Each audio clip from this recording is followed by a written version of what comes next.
Reels में ही मन लगेला और हम ही पूरा मन से करेनी जो प्यार में भइल बहरा सुमत तना खजाने पानी के बोतल छोड़ के तना जे ज्यादा स्टाइल मारेला नु हमरा वैसन आदमी बिल्कुल पसंद ना है। अच्छा जी कमरिया गोले गोले गोले गोले डोले राजा जी कमर केतनो के हिलाई बाकी खेसारी ना होई। अच्छा तो अभी हम बानी गोपालगंज जिला में और गोपालगंज जिला के बाड़ी रजनी बहुत सारा इनकर वीडियो बा रील बा कमाल के डांस करेली कमाल के अंदाज में।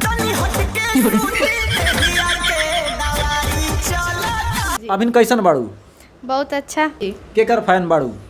तो खेसारी लाल। खेसारी लाल जी और जो जाके सुत जाला दूरा होला कहियो सबक नहीं पूरा और जे छूछा के हट जाला हमके कम रह जाला आधा अधूरा।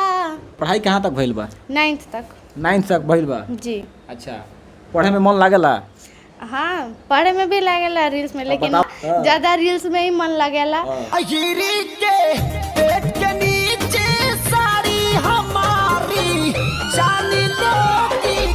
रजनी एगो डायलॉग मारा जौन तोहर रील पर जौन काफी वायरल भइल बा।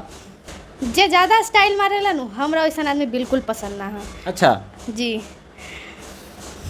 ए हीरो थोड़ा कम स्टाइल मारा ना तो एक फाइट मारे तो गोरखपुर में जाके गिरबा ठीक नु। अच्छा तो रुका जरा रुका ठीक बा थोड़ा धीरे मरिया कैसे कि हमरा तंकुही रोड में कुछ काम बा।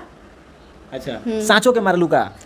ना सचो के मारे में तो लोग बेहोश हो जाएगी बेहोश हो वैसे जाएगी। हाँ हम आलूआ से बढ़िया कवनो तरकारी ना होई कमर केतनो के हिलाई बाकी खेसारी ना होई। अगर भोजपुरी इंडस्ट्री के तरफ से अगर ऑफर आ जाता और वो ऑफर में तोहरा के कहा जाता कि तू छोट छोट कपड़ा पहनबू तो तोहरा के फिल्म में काम दियाई एल्बम में काम दियाई तो तू का करबू? हम ना करम ना करम इतना तू एगो लड़की बाड़ू बहुत सारा लोग लड़का और लड़की के चक्कर चलेला जैसे कि लड़की लोग रखेला बॉयफ्रेंड और लड़का लोग रखेला गर्लफ्रेंड तो तोहार बॉयफ्रेंड बा कि ना बा?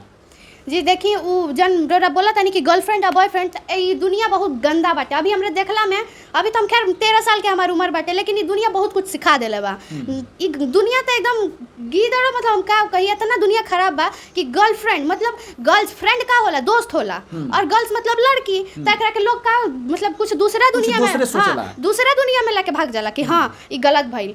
गर्लफ्रेंड बॉयफ्रेंड हमार तो बहुत सारा बाड़ा सन रोरा देख ली हमारे 64,000 फॉलोअर्स बता सारा तो में लड़कियों बा लड़को बता हमारे सब बहुत सारा गर्ल्स फ्रेंड और बॉयफ्रेंड हम तो स्कूलों में जानी तो हमारा क्लास में जितना लड़का सन सब हमारा फ्रेंड होंगे सन तो ओकरा के का कहल जाए खाली दोस्त होंगे सन ओकरा के मतलब ओकर दोसर नजरिया से केहू देखे।